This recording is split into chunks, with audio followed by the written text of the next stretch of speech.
DD Punjabi ਵੇਖ ਰਹੇ ਸਾਰੇ ਹੀ ਦਰਸ਼ਕਾਂ ਦਾ बहुत-बहुत स्वागत। मैं हाँ वंदना खन्ना ते लैके हाज़र हाँ प्रोग्राम खास खबर एक नज़र ते रोज़ की तरह अखबारां दियां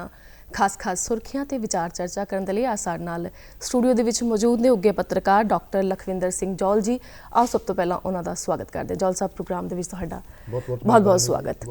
सो हुण रुक करदे हां अज दियां खास खबरां वल। सब तो पहली खबर जिहड़ी है अफगानिस्तान दे नाल जुड़ी हुई है। अफगानिस्तान ते तालिबान दे कब्जे तो बाद जौल साहब लगातार काबुल हवाई अड्डे ते हज़ारां दी गिनती च लोग दिस रहे सी जो मुल्क छड्ड के जाना चाहुंदे सी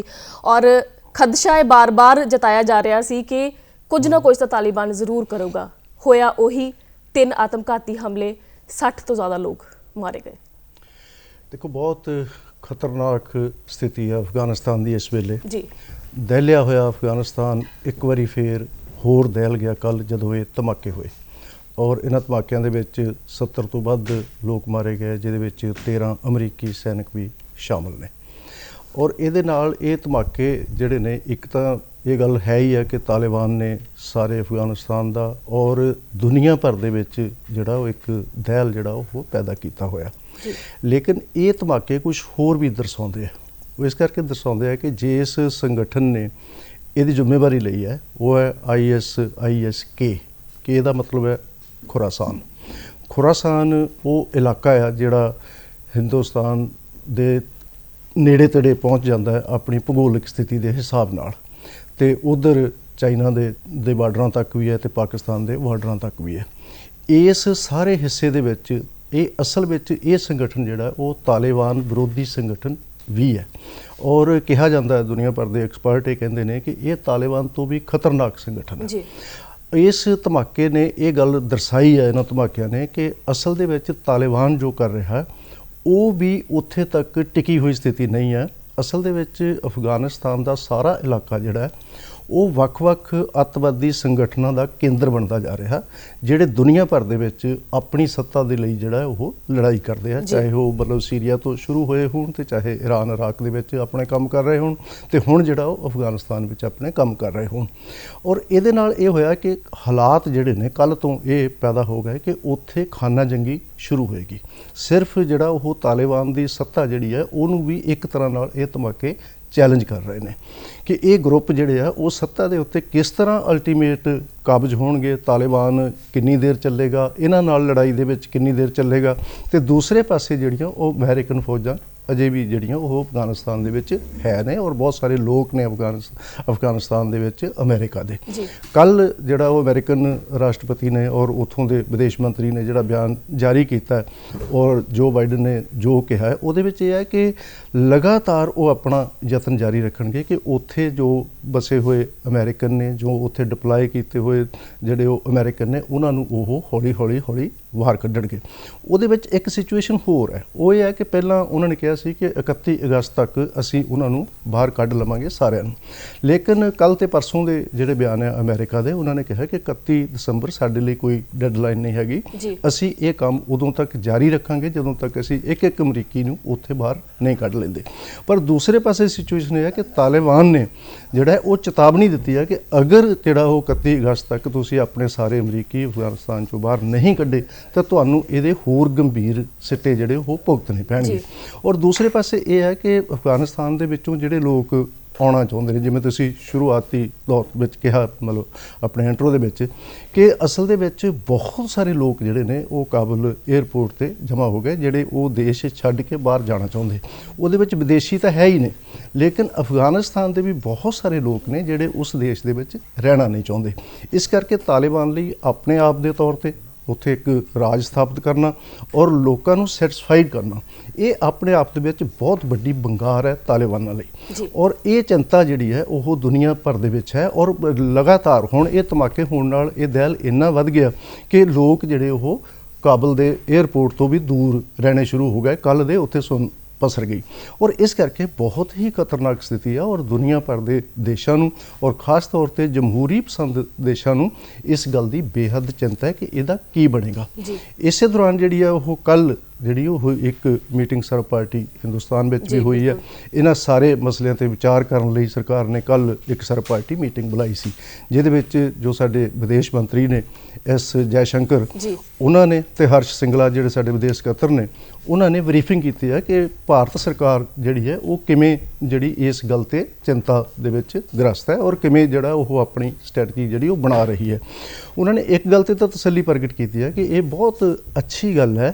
ਕਿ ਹਿੰਦੁਸਤਾਨ ਦੀਆਂ ਸਾਰੀਆਂ ਪਾਰਟੀਆਂ, ਮਤਲਬ ਸਰਕਾਰ ਵੀ ਤੇ ਵਿਰੋਧੀ ਪਾਰਟੀਆਂ ਵੀ, ਉਹ ਇੱਕੋ ਜਿਹਾ ਸੋਚਦੀਆਂ ਔਰ ਸਾਰਿਆਂ ਦੇ ਮਨਾਂ ਦੇ ਵਿੱਚ ਜਿਹੜਾ ਉਹ ਤਾਲਿਬਾਨ ਬਾਰੇ ਜੋ ਉਹਨਾਂ ਦੀ ਪਾਲਿਸੀਜ਼ ਨੇ, ਜੋ ਉਹਨਾਂ ਦੀ ਨੀਤੀ ਹੈ, ਉਹਦੇ ਬਾਰੇ ਸਾਰਿਆਂ ਦੇ ਵਿੱਚ ਸਹਿਮਤੀ ਹੈ। ਹਿੰਦੁਸਤਾਨ ਇਸ ਗੱਲ ਤੇ ਇਕਜੁੱਟ ਹੈ ਔਰ ਚਿੰਤਾਵਾਨ ਹੈ। ਔਰ ਦੂਸਰੀ ਗੱਲ ਉਹਨਾਂ ਨੇ ਇਹ ਕਹੀ ਹੈ ਕਿ ਜੋ ਸਟ੍ਰੈਟਜੀ ਜਿਹੜੀ ਉਹ ਅਪਣਾਈ ਜਾਣੀ ਚਾਹੀਦੀ ਹੈ, ਮਤਲਬ ਤਾਲਿਬਾਨ ਨਾਲ ਕਿਹੋ ਜਿਹਾ ਬਿਹੇਵੀਅਰ ਹਿੰਦੁਸਤਾਨ ਦਾ ਹੋਏਗਾ, ਆਉਣ ਵਾਲੇ ਸਮੇਂ ਦੇ ਵਿੱਚ ਸੰਬੰਧ ਕਿਹੋ ਜਿਹੇ ਹੋਣਗੇ, ਉਹਨਾਂ ਨੇ ਕਿਹਾ ਕਿ ਰਾਸ਼ਟਰੀ ਸੁਰੱਖਿਆ ਨੂੰ ਧਿਆਨ ਦੇ ਵਿੱਚ ਰੱਖਦੇ ਹੋਏ ਹੀ ਅਫਗਾਨਿਸਤਾਨ ਬਾਰੇ ਆਪਣੀ ਨੀਤੀ ਬਣਾਈ ਜਾਏਗੀ। ਔਰ ਉਸ ਨੀਤੀ ਦੇ ਵਿੱਚ ਇਹ ਸ਼ਾਮਲ ਹੈ ਕਿ ਅਸਲ ਦੇ ਵਿੱਚ ਹਿੰਦੁਸਤਾਨ ਦੀਆਂ ਸਰਹੱਦਾਂ ਦੇ ਉੱਤੇ ਪਹਿਲਾਂ ਹੀ ਜਿਹੜਾ ਉਹ ਪਾਕਿਸਤਾਨ ਵੱਲੋਂ ਜਾਂ ਚੀਨ ਵੱਲੋਂ ਲਗਾਤਾਰ ਇਹੋ ਜਿਹੀਆਂ ਹਰਕਤਾਂ ਕੀਤੀਆਂ ਜਾ ਰਹੀਆਂ ਜਿਹੜੀਆਂ ਮਤਲਬ ਦੇਸ਼ ਦੀ ਪ੍ਰਭੂਸੱਤਾ ਲਈ ਔਰ ਹਮੇਸ਼ਾ ਬੰਗਾਰਾਂ ਖੜੀਆਂ ਕਰਦੀਆਂ, ਭਾਵੇਂ ਉਹਨਾਂ ਨੂੰ ਇਹਦੇ ਵਿੱਚ ਕਾਮਯਾਬੀ ਨਹੀਂ ਮਿਲਦੀ। ਔਰ ਇਹ ਜਿਹੜੇ ਸੰਗਠਨ ਨੇ, ਜਿਵੇਂ ਆਪਾਂ ਕਿਹਾ ਹੈ ਕਿ ਅਸਲ ਦੇ ਵਿੱਚ ਕੱਲ੍ਹ ਦੀ ਸਿਚੁਏਸ਼ਨ ਤਾਂ ਹੋਰ ਵੀ ਜਿਹੜੀ ਹੋ ਗਈ ਧਮਾਕਿਆਂ ਤੋਂ ਬਾਅਦ, ਤਾਂ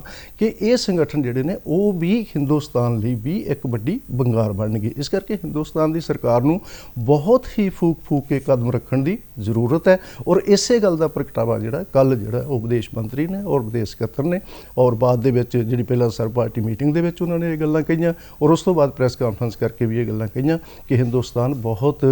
ਗਹਿਰ ਗੰਭੀਰਤਾ ਨਾਲ ਇਹਦੇ ਉੱਤੇ ਵਿਚਾਰ ਕਰਕੇ ਹੀ ਆਪਣੀ ਕੋਈ ਨੀਤੀ ਤੈਅ ਕਰੇਗਾ। ਬਿਲਕੁਲ। ਹੁਣ ਗੱਲ ਕਰਾਂਗੇ ਕਰੋਨਾ ਮਹਾਮਾਰੀ ਦੀ। ਕੇਂਦਰ ਸਰਕਾਰ ਨੇ ਤਿਉਹਾਰ ਦੇ ਮੱਦੇਨਜ਼ਰ ਕਿਹਾ ਕਿ ਸਾਵਧਾਨੀ ਬਹੁਤ ਜ਼ਰੂਰੀ ਹੈ, ਤਿਉਹਾਰ ਮਨਾਓ ਪਰ ਧਿਆਨ ਵੀ ਰੱਖੋ ਕਿਉਂਕਿ ਦੂਜੀ ਲਹਿਰ ਹਲੇ ਖਤਮ ਨਹੀਂ ਹੋਈ। ਹਾਂ, ਦੂਸਰੀ ਲਹਿਰ ਅਜੇ ਖਤਮ ਨਹੀਂ ਹੋਈ ਔਰ ਤੀਸਰੀ ਲਹਿਰ ਦਾ ਖਤਰਾ ਲਗਾਤਾਰ ਬਣਿਆ ਹੋਇਆ ਹੈ। ਇਹਦੇ ਵਿੱਚ ਜੋ ਕੇਸ ਕੇਰਲਾ ਵਾਲੇ ਪਾਸਿਓਂ ਸਾਹਮਣੇ ਆ ਰਹੇ ਆ ਤੇ ਸਿਰਫ ਜਿਹੜਾ ਉਹ 2.5% ਆਬਾਦੀ ਵਾਲਾ ਪ੍ਰਦੇਸ਼ ਹੈ ਸਾਡਾ ਕੇਰਲਾ, ਤੇ ਉਹਦੇ ਵਿੱਚ 68% ਲੋਕਾਂ ਨੂੰ ਜਿਹੜਾ ਉਹ ਕਰੋਨਾ ਦੀ ਸ਼ਿਕਾਇਤ ਹੈ ਇਸ ਵੇਲੇ ਜੋ ਸਿਚੁਏਸ਼ਨ ਹੈ। ਔਰ ਦੂਸਰੇ ਪਾਸੇ ਜਿਹੜਾ ਉਹ ਬਾਕੀ ਸਾਰੇ ਰਾਜਾਂ ਦੇ ਵਿੱਚ ਜਿੱਥੇ ਮਤਲਬ 58% ਆਬਾਦੀ ਵਸਦੀ ਹੈ, ਉੱਥੇ ਸਿਰਫ 1% ਲੋਕ ਜਿਹੜੇ ਨੇ ਉਹ ਕਰੋਨਾ ਮਹਾਮਾਰੀ ਦੇ ਕਹਿਰ ਹੇਠ ਨੇ ਇਸ ਵੇਲੇ। ਇਸ ਕਰਕੇ ਸਿਚੁਏਸ਼ਨ ਜਿਹੜੀ ਹੈ ਉਹ ਇੱਕ ਵਾਰੀ ਫਿਰ ਦੱਖਣ ਵਾਲੇ ਪਾਸਿਓਂ, ਕੇਰਲ ਵਾਲੇ ਪਾਸਿਓਂ ਫਿਰ ਵਿਗੜਨ ਦੀ ਸੰਭਾਵਨਾ ਬਣੀ ਹੋਈ ਹੈ। ਤੇ ਇਸੇ ਦੌਰਾਨ ਜਿਹੜਾ ਉਹ ਸਰਕਾਰ ਨੇ, ਜਿਵੇਂ ਤੁਸੀਂ ਕਿਹਾ, ਕਿ ਚੇਤਾਵਨੀ ਇਹ ਦਿੱਤੀ ਹੈ ਕਿਉਂਕਿ ਆਉਣ ਵਾਲੇ ਮਹੀਨੇ ਜਿਹੜੇ ਨੇ ਉਹ ਜਿਹੜੇ ਸਾਡੇ ਤਿਉਹਾਰਾਂ ਦੇ ਮਹੀਨੇ ਨੇ, ਜਿਹਦੇ ਵਿੱਚ ਜਿਹੜਾ ਉਹ ਸੋਸ਼ਲ ਡਿਸਟੈਂਸਿੰਗ ਜਿਹੜੀ ਹੈ ਉਹਦਾ ਖਤਰਾ ਜਿਹੜਾ ਉਹ ਬਣਿਆ ਰਹਿਣਾ। ਇਸ ਕਰਕੇ ਇਹ ਕਿਹਾ ਗਿਆ ਕਿ ਬਹੁਤ ਸਾਵਧਾਨੀ ਨਾਲ ਉਹਨਾਂ ਤਿਉਹਾਰਾਂ ਨੂੰ ਮਨਾਇਆ ਜਾਏ ਤਾਂ ਕਿ ਜੋ ਕੇਰਲਾ ਦੇ ਵਿੱਚ ਸ਼ੁਰੂ ਹੋ ਚੁੱਕਿਆ ਉਹ ਸਾਰੇ ਦੇਸ਼ ਵਿੱਚ ਦੁਬਾਰਾ ਸ਼ੁਰੂ ਨਾ ਹੋਵੇ। ਔਰ ਸਾਰੇ ਦੇਸ਼ ਦੇ ਜੋ ਕੱਲ੍ਹ ਦੇ ਅੰਕੜੇ ਹੋਏ ਆ ਕਿ 46,000 ਕੇਸ ਜਿਹੜੇ ਆ ਉਹ ਫਿਰ ਸਾਹਮਣੇ ਆ ਗਏ ਕਰੋਨਾ ਜਿਹੜਾ ਨੂੰ ਕਰੋਨਾ ਦੀ ਸ਼ਿਕਾਇਤ ਹੈ। ਇਸ ਕਰਕੇ ਬਹੁਤ ਜ਼ਰੂਰੀ ਹੈ ਕਿ ਜੇ 46,000 ਕੇਸ ਹੈ ਤੇ ਇਹ ਅਸਲ ਦੇ ਵਿੱਚ ਵਧਣੇ ਸ਼ੁਰੂ ਹੋ ਗਏ ਔਰ ਵਧਣੇ ਸ਼ੁਰੂ ਹੋ ਗਏ। ਇਹਨੂੰ ਹਾਲਾਂ ਅਸੀਂ ਤੀਸਰੀ ਵੇਵ ਨਹੀਂ ਕਹਿ ਸਕਦੇ। ਸਰਕਾਰ ਨੇ ਵੀ ਇਹ ਕਿਹਾ ਕਿ ਅਸਲ ਦੇ ਵਿੱਚ ਇਹ ਦੂਸਰੀ ਵੇਵ ਹੀ ਹੈ ਜਿਹੜੀ ਅਜੇ ਮਤਲਬ ਆਪਣੇ ਆਪ ਨੂੰ ਹੋਂਦ ਵਿੱਚ ਰੱਖ ਰਹੀ ਹੈ। ਇਸ ਕਰਕੇ ਬਹੁਤ ਜ਼ਰੂਰੀ ਹੈ। ਔਰ ਦੂਸਰੀ ਗੱਲ ਜਿਹੜੀ ਇੱਕ ਮਤਲਬ ਅੱਛੀ ਗੱਲ ਇਹ ਹੈ ਕਿ 12 ਸਾਲ ਤੋਂ ਉੱਪਰ ਦੇ ਜਿਹੜੇ ਬੱਚੇ ਨੇ ਉਹਨਾਂ ਵਾਸਤੇ ਜਿਹੜੀ ਉਹ ਜਾਇਕੋਵ ਜਿਹੜੀ ਡੀ ਵੈਕਸੀਨ ਹੈ ਜਿਹਦੀਆਂ 3 ਡੋਜ਼ ਲੱਗਣੀਆਂ ਨੇ ਔਰ ਉਹ ਪਹਿਲੀ ਡੋਜ਼ ਹੈ ਕਿ ਜਿਹੜੀ DNA ਬੇਸਡ ਹੈ ਔਰ ਉਹ ਜਿਹੜੀ ਹੈ ਲੱਗਣੀ ਸ਼ੁਰੂ ਹੋ ਜਾਏਗੀ ਅਕਤੂਬਰ ਦੇ ਵਿੱਚ। ਕੱਲ੍ਹ ਵੀ ਸਰਕਾਰ ਨੇ ਕਿਹਾ ਕਿ ਅਕਤੂਬਰ ਤੋਂ ਇਹ ਡੋਜ਼ ਜਿਹੜੀ ਹੈ ਉਹ ਬੱਚਿਆਂ ਦੇ ਵਿੱਚ ਲੱਗਣੀ ਸ਼ੁਰੂ ਹੋ ਜਾਏਗੀ, 12 ਸਾਲ ਤੋਂ ਉੱਪਰ ਦੇ ਵਿਅਕਤੀਆਂ ਔਰ ਬੱਚਿਆਂ ਦੇ ਵਿੱਚ। ਇਸ ਕਰਕੇ ਇਹ ਇੱਕ ਜਿੱਥੇ ਰਾਹਤ ਦੀ ਖਬਰ ਹੈ ਉੱਥੇ ਇਹ ਹੈ ਕਿ ਨਾਲ ਦੀ ਨਾਲ ਜਿਹੜੀ ਉਹ ਸਾਵਧਾਨੀ ਰੱਖਣੀ ਬੇਹੱਦ ਜ਼ਰੂਰੀ ਹੈ ਕਿਉਂਕਿ ਤਿਉਹਾਰਾਂ ਵੇਲੇ ਅਸੀਂ ਅਕਸਰ ਭੁੱਲ ਜਾਂਦੇ ਹਾਂ ਵੇਗ ਵਿੱਚ ਆ ਕੇ। ਔਰ ਤਿਉਹਾਰ ਕਿਉਂਕਿ ਸਾਡੀ ਆਸਥਾ ਜੁੜੀ ਹੋਈ ਹੁੰਦੀ ਹੈ, ਅਸੀਂ ਇੱਕ ਹੁਲਾਸ ਜਿਹੜਾ ਉਹ ਸਾਡੇ ਮਨਾਂ ਦੇ ਵਿੱਚ ਹੁੰਦਾ, ਉਸ ਹੁਲਾਸ ਦੇ ਵਿੱਚ ਸਾਵਧਾਨ ਰਹਿਣਾ ਬੇਹੱਦ ਜ਼ਰੂਰੀ ਹੈ। ਇਸ ਕਰਕੇ ਅਸੀਂ ਇਸ ਮੰਚ ਤੋਂ ਫਿਰ ਇੱਕ ਵਾਰੀ ਜਿਹੜਾ ਉਹ ਦੂਰਦਰਸ਼ਨ ਵੱਲੋਂ ਸਾਰਿਆਂ ਨੂੰ ਅਪੀਲ ਕਰਦੇ ਹਾਂ ਕਿ ਜੋ ਸਰਕਾਰ ਦੇ ਦਿਸ਼ਾ ਨਿਰਦੇਸ਼ ਨੇ ਉਹਨਾਂ ਨੂੰ ਧਿਆਨ ਵਿੱਚ ਰੱਖਦੇ ਹੋਏ, ਜੋ ਸਿਹਤ ਵਿਭਾਗ ਨੇ ਸਾਨੂੰ ਗਾਈਡਲਾਈਨਸ ਦਿੱਤੀਆਂ ਨੇ ਉਹਨਾਂ ਨੂੰ ਧਿਆਨ ਵਿੱਚ ਰੱਖਦੇ ਹੋਏ ਬਹੁਤ ਜ਼ਰੂਰੀ ਹੈ ਕਿ ਆਪਣੀ ਜਿਹੜੀ ਉਹ ਸਮਾਜਿਕ ਦੂਰੀ ਦਾ ਵੀ ਖਿਆਲ ਰੱਖੀਏ, ਸੈਨੀਟਾਈਜੇਸ਼ਨ ਦਾ ਵੀ ਖਿਆਲ ਰੱਖੀਏ ਔਰ ਵੱਡੇ ਇਕੱਠਾਂ ਵਿੱਚ ਜਾਣ ਤੋਂ ਜਾਂ ਤਾਂ ਗੁਰੇਜ਼ ਕਰੀਏ ਜਾਂ ਉੱਥੇ ਪ੍ਰੋਪਰ ਜਿਹੜਾ ਉਹ ਮੇਨਟੇਨ ਕਰੀਏ ਸਾਰੇ ਦਿਸ਼ਾ ਨਿਰਦੇਸ਼ਾਂ ਨੂੰ। ਜੀ ਬਿਲਕੁਲ। ਹੁਣ ਗੱਲ ਕਰਾਂਗੇ ਪੰਜਾਬ ਦੀ ਸਿਆਸਤ ਦੀ। ਚੋਣਾਂ ਤੋਂ ਪਹਿਲਾਂ ਪੰਜਾਬ ਦੀ ਸਿਆਸਤ ਭਖਦੀ ਹੋਈ ਨਜ਼ਰ ਆਈ ਹੈ। ਔਰ ਗੱਲ ਕਰੀਏ ਕਾਂਗਰਸ ਦੀ ਤਾਂ ਪੰਜਾਬ ਕਾਂਗਰਸ ਦੇ ਵਿੱਚ ਹੋਰ ਜਿਹੜੀਆਂ ਨਵੀਆਂ ਚੀਜ਼ਾਂ ਹੋ ਰਹੀਆਂ ਨੇ। ਮੁੱਖ ਮੰਤਰੀ ਕੈਪਟਨ ਅਮਰਿੰਦਰ ਸਿੰਘ ਕੱਲ ਸ਼ਕਤੀ ਪ੍ਰਦਰਸ਼ਨ ਜਿਹੜਾ ਉਹ ਕਰਦੇ ਨਜ਼ਰ ਆਏ ਨੇ, ਕੀ ਕਹੋਗੇ? ਦੇਖੋ, ਗੱਲ ਇਹ ਹੈ ਕਿ ਪੰਜਾਬ ਦੀ ਸਥਿਤੀ ਜਿਹੜੀ ਆ ਉਹ ਕਾਫੀ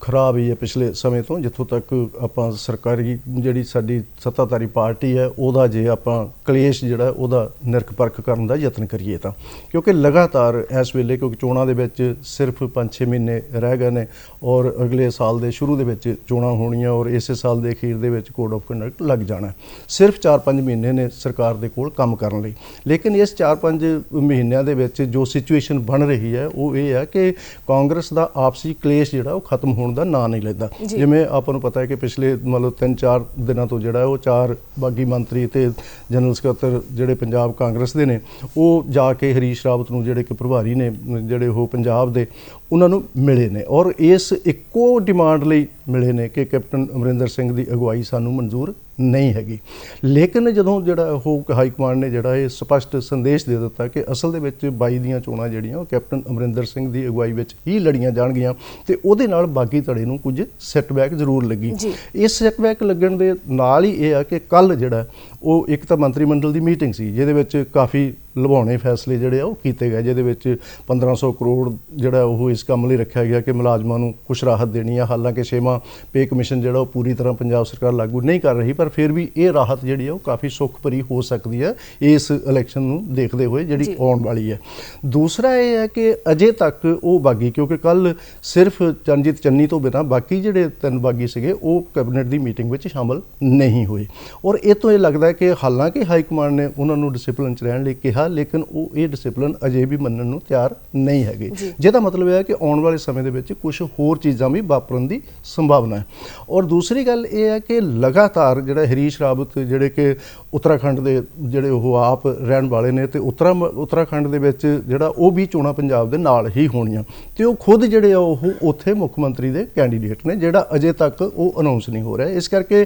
ਕੱਲ੍ਹ ਇੱਕ ਇਹ ਵੀ ਖਬਰ ਆਈ ਸੀ ਕਿ ਹਰੀਸ਼ ਰਾਵਤ ਜਿਹੜੇ ਉਹ ਪੰਜਾਬ ਦੇ ਪ੍ਰਭਾਰੀ ਹੋਣ ਤੋਂ ਹੀ ਜਿਹੜਾ ਉਹ ਕਹਿੰਦੇ ਮੈਨੂੰ ਤੁਸੀਂ ਵਿਹਲੇ ਕਰ ਦਿਓ। ਉਹਦੇ 'ਚ ਇਹ ਹੈ ਕਿ ਉਹ ਫਿਰ ਆਪਣੇ ਸੂਬੇ ਵੱਲ ਧਿਆਨ ਨਹੀਂ ਦੇ ਰਹੇ, ਪੰਜਾਬ ਦਾ ਕਲੇਸ਼ ਜਿਹੜਾ ਖਤਮ ਕਰਨ ਤੇ ਲਗਾਤਾਰ ਲੱਗੇ ਹੋਏ ਨੇ ਔਰ ਇਸ ਕਰਕੇ ਜਿਹੜਾ ਇਹ ਲੱਗ ਰਿਹਾ ਕਿ ਇਹਦੇ ਦੌਰਾਨ ਜਿਹੜਾ ਕੱਲ੍ਹ ਜਿਹੜਾ ਇੱਕ ਪਾਸੇ ਤਾਂ ਮੰਤਰੀ ਮੰਡਲ ਦੀ ਮੀਟਿੰਗ ਦੇ ਵਿੱਚ ਲੁਭਾਉਣੇ ਫੈਸਲੇ ਕੈਪਟਨ ਅਮਰਿੰਦਰ ਸਿੰਘ ਹੋਰਾਂ ਨੇ ਕੀਤੇ, ਦੂਸਰਾ ਜਿਹੜਾ ਡਿਪਲੋਮੇਸੀ ਡਿਨਰ ਜਿਹੜਾ ਉਹ ਸ਼ਾਮ ਨੂੰ ਕਰਕੇ ਇੱਕ ਤਰ੍ਹਾਂ ਨਾਲ ਸ਼ਕਤੀ ਪ੍ਰਦਰਸ਼ਨ ਵੀ ਕੀਤਾ। ਜਿਹੜਾ 3 ਦਿਨਾਂ ਤੋਂ ਇਹ ਗੱਲ ਫੈਲ ਰਹੀ ਸੀ ਕਿ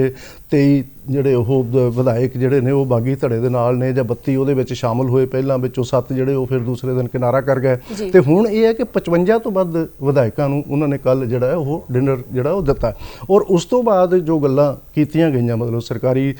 ਸੱਤਾ ਜਿਹੜੇ ਆ ਉਹਦੇ ਵਿੱਚ ਵਾਲੇ ਜਿਹੜੇ ਮੰਤਰੀ ਨੇ ਪੱਖੀ ਨੇ ਜਿਹੜੇ ਮਤਲਬ ਕੈਪਟਨ ਅਮਰਿੰਦਰ ਸਿੰਘ ਹੋਰਾਂ ਨੇ ਉਹਨਾਂ ਨੇ ਜੋ ਜਿਹੜਾ ਉਹ ਪ੍ਰੈਸ ਨੂੰ ਦੱਸਿਆ ਉਹ ਇਹੀ ਦੱਸਿਆ ਕਿ ਕੈਪਟਨ ਅਮਰਿੰਦਰ ਸਿੰਘ ਦੀ ਕੁਰਸੀ ਨੂੰ ਕਾਂਗਰਸ ਦੇ ਅੰਦਰੋਂ ਵੀ ਕੋਈ ਖਤਰਾ ਨਹੀਂ ਹੈਗਾ ਕਿਸੇ ਵੀ ਤਰ੍ਹਾਂ ਦਾ। ਇਸ ਕਰਕੇ ਬਾਗੀ ਜਿਹੜੇ ਨੇ ਉਹਨਾਂ ਨੂੰ ਜਿਹੜਾ ਉਹ ਸੋਚ ਸਮਝ ਕੇ ਜਿਹੜੇ ਉਹ ਅੱਗੇ ਸਟ੍ਰੈਟਜੀ ਬਣਾਉਣੀ ਚਾਹੀਦੀ ਹੈ। ਇਸੇ ਦੌਰਾਨ ਜਿਹੜਾ ਇੱਕ ਬਹੁਤ ਜਿਹੜਾ ਦੂਸਰਾ ਜਿਹੜਾ ਉਹ ਡਿਬੇਟੇਬਲ ਜਿਹੜਾ ਉਹ ਪ੍ਰਕਰਨ ਹੈ ਉਹ ਹੈਗਾ ਕਿ ਪ੍ਰਧਾਨ ਜਿਹੜੇ ਨੇ ਮਤਲਬ ਨਵਜੋਤ ਸਿੱਧੂ ਉਹਨਾਂ ਦੇ ਸਲਾਹਕਾਰਾਂ ਵੱਲੋਂ ਜੋ ਬਿਆਨ ਪਿਛਲੇ ਸਮੇਂ ਦੇ ਵਿੱਚ ਦਿੱਤੇ ਗਏ, ਅਸਲ ਦੇ ਵਿੱਚ ਬਾਗੀ ਧੜੇ ਲਈ ਉਹ ਜਿਹੜੇ ਬਿਆਨ ਨੇ ਉਹ ਕਾਫੀ ਜਿਹੜਾ ਉਹਦੇ ਨੂੰ ਆਪਾਂ ਕਹਿ ਸਕਦੇ ਹਾਂ ਕਿ ਅਸਲ ਲਈ ਉਹ ਵੱਡੀ ਬੰਗਾਰ ਬਣ ਚੁੱਕੇ ਨੇ। ਇਸ ਕਰਕੇ ਆਉਣ ਵਾਲੇ ਸਮੇਂ ਵਿੱਚ ਦੇਖਣਾ ਪਏਗਾ ਕਿ ਕਿਸ ਕਰਵਟ ਬੈਠਦਾ ਕਾਂਗਰਸ ਦਾ ਇਹ ਸਾਰਾ ਸਿਨੈਰੀਓ। ਜੀ ਬਿਲਕੁਲ, ਇਸ ਦੇ ਨਾਲ ਹੀ ਪ੍ਰੋਗਰਾਮ ਖਾਸ ਖਬਰ ਇੱਕ ਨਜ਼ਰ ਦਾ ਸਮਾਂ ਇੱਥੇ ਸਮਾਪਤ ਹੋ ਰਿਹਾ। ਪ੍ਰੋਗਰਾਮ ਵਿੱਚ ਆਉਣ ਲਈ ਤੁਹਾਡਾ ਬਹੁਤ ਬਹੁਤ ਸ਼ੁਕਰੀਆ ਤੇ ਇਸ ਦੇ ਨਾਲ ਹੀ ਮੈਨੂੰ ਵੰਦਨਾ ਖੰਨਾ ਨੂੰ ਤੇ ਸਾਡੇ ਮਾਹਿਰ ਮਹਿਮਾਨ ਡਾਕਟਰ ਲਖਵਿੰਦਰ ਸਿੰਘ ਜੌਨ ਨੂੰ ਦਿਓ ਇਜਾਜ਼ਤ।